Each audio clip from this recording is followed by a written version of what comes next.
sekejap dah sampai.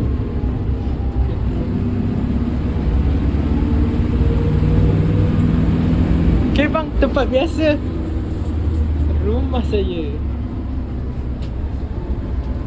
Terima kasih bang. Sini tempat biasa. Rumah saya situ je, dalam lorong tu. Okay bang, jumpa lagi. Good night. Sweet dream. Tengok tu pokok besar dengan hantu lah. Oh, Pontianak betul ada orang cerita dengan saya. Bye guys. Ya, ada orang cerita aku Mandu basuh.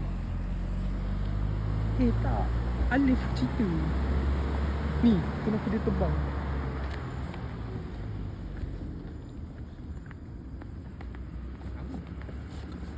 Bye Bas. Terima kasih. Sekarang pukul check 9.12.